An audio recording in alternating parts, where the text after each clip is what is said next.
Bonjour à toutes et tous et bienvenue sur la chaîne de Gomme de Crayon. Alors aujourd'hui je voulais vous parler d'eau.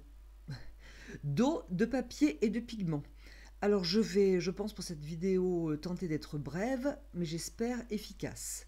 Brève parce que je ne veux pas vous donner trop d'éléments et au final vous embrouiller. Donc je vais vous donner trois repères importants sur l'eau qui interagit avec le papier et avec le pigment. Et j'espère que ces trois repères vont vous aider et aussi vous guider. Entre ces trois repères, que vous aurez donc à la fin de la vidéo, vous pourrez vous-même tester un peu plus l'eau sur le papier. Mais je pense que c'est important d'avoir ces trois grands repères. Donc, eh bien, nous allons commencer. Nous allons commencer par le premier repère. Donc nous imaginons, vous imaginez, vous prenez votre feuille d'aquarelle, 300 grammes, pas au-dessous de préférence, vous la trempez abondamment dans l'eau ou vous la passez sous le robinet, dessus et dessous. Vous la collez vous la posez sur votre feuille de plexiglas ou vous la posez sur votre planche à dessin et vous la scotchez bien avec votre papier gommé tout autour afin qu'elle ne gondole pas. Alors, je n'ai pas mouillé cette feuille pour la démonstration, mais nous allons imaginer donc que la feuille est bien mouillée.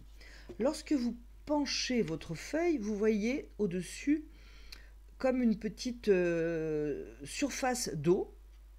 Certains l'appellent l'étape miroir, mais vous voyez donc comme s'il y avait 1 mm d'eau qui flotte à la surface de votre papier. Lorsqu'il y a cette surface d'eau, il n'y a pas véritablement de danger, je dirais même qu'il n'y a pas du tout, à créer des auréoles. Vous pouvez, ce danger d'auréole arrive ultérieurement. Donc vous pouvez, avec un gros pinceau de préférence, imbibé de pigments, vous pouvez, du bout du pinceau, déposer vos pigments dans l'eau. Ils vont fuser. On ne peut pas dire que vous pourrez vraiment décider du dessin qu'il va se créer, mais vous pouvez donc, du bout du pinceau, poser vos pigments. Alors, cette étape est très intéressante parce que vous pouvez créer des ambiances. Ça va être donc votre fond de travail. Vous pouvez poser vos couleurs, décider de laisser des blancs quand même, soit en préservant de votre pinceau abîmé de pigments une surface, soit en revenant avec un pinceau propre et en venant enlever de la couleur. Il est évident que lorsque l'on fait ça, on doit surveiller son papier et le travail de l'eau et des pigments, puisque bien sûr, l'eau continue à fuser. Alors, lorsque l'on a fait cette étape, qu'on a posé nos couleurs, imaginons qu'on soit satisfait, on a posé nos couleurs qui ont fusé dans le papier, qui ont fusé dans l'eau, pardon, excusez-moi. Voilà, on a posé comme ça, du bout du pinceau, quelques couleurs. Imaginons que je sois très satisfaite. Je peux continuer de travailler ainsi, en ajoutant des pigments ou en ouvrant des blancs. Et au fur et à mesure que je vais travailler, eh bien l'eau va quand même s'évaporer et le papier va rester humide dessus-dessous, mais on va pouvoir continuer à travailler jusqu'à temps qu'on ait posé nos couleurs et que nous soyons satisfaits. Ensuite, on pourra passer à l'étape numéro 2. Alors, je rappelle que j'ai condensé 3 étapes pour simplifier. En vérité, bien sûr, le cycle dit de l'eau n'a pas 3 étapes, il en a bien plus, mais ces 3 repères me semblent intéressants pour s'y retrouver. Donc nous allons continuer avec la deuxième étape. Alors nous en sommes à l'étape 2. Votre papier continue de sécher et donc il n'y a plus ce miroir, ce lac d'eau dessus lorsque vous inclinez. C'est toujours humide bien sûr dessous, c'est humide aussi dessus quand vous posez la main. Mais lorsque vous regardez en inclinant, comme ça par exemple, eh bien vous remarquez que la surface a commencé à sécher. Donc vous avez le dessus sec, mais le papier est encore humide. Alors c'est à cette étape, qui bien sûr n'est pas un point très précis, puisque cette étape, comme comme la première et la dernière, donc le papier continue de sécher. et il continue de sécher sur un temps tout de même assez long.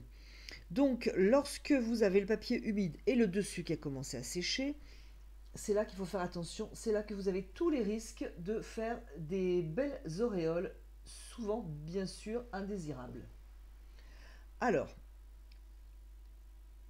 là, donc, vous allez faire attention, c'est-à-dire vous allez apprendre à doser l'eau qu'il y a dans votre pinceau.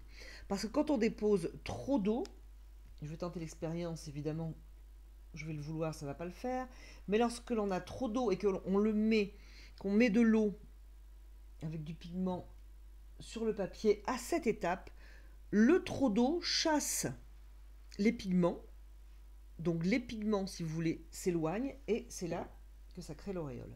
C'est un petit peu le même principe.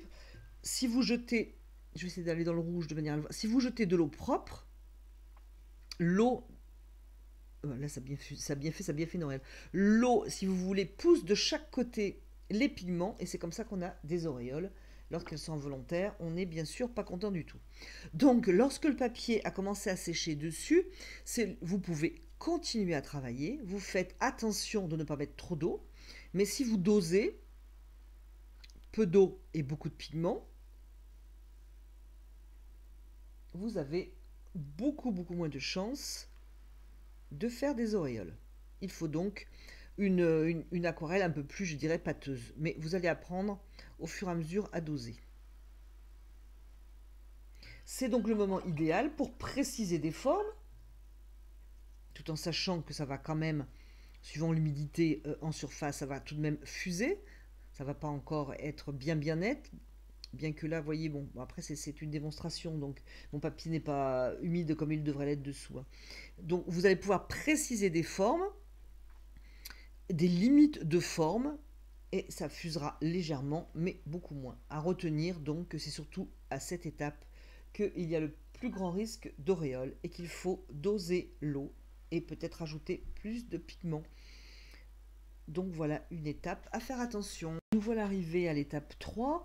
Donc votre papier est totalement sec, vous avez passé la main dessous, ce n'est plus humide, vous avez bien sûr posé la main dessus, ce n'est pas humide non plus. Donc c'est le moment idéal pour faire vos détails, par exemple une ombre que vous voulez précise, pourquoi pas.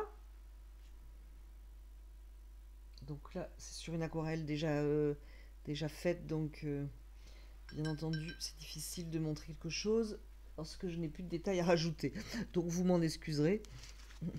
Mais donc c'est le moment idéal pour faire des traits ou des formes qui vont totalement rester presque à l'identique. À noter aussi, alors je l'efface, c'est une aquarelle que j'ai pas l'impression de mettre du rouge. À préciser aussi qu'à cette étape, les couleurs vont nettement moins s'éclaircir, hein, contrairement à l'étape numéro 1, je ne sais plus si je vous l'ai dit, ou à l'étape numéro 1, lorsqu'il y a le miroir sur le papier, les couleurs vont s'éclaircir, hein, comme l'aquarelle s'éclaircit toujours en séchant, mais elles vont d'autant plus s'éclaircir qu'il y a beaucoup d'eau. Là, donc, vous faites des détails sur un papier sec, ça va s'éclaircir vraiment beaucoup moins. Donc, à tenir compte de tout ça. Alors, voilà, j'espère que ces 3 étapes vont vous aider. N'hésitez pas à me faire part de vos questions en commentaire, je serai ravie d'y répondre. Cette vidéo est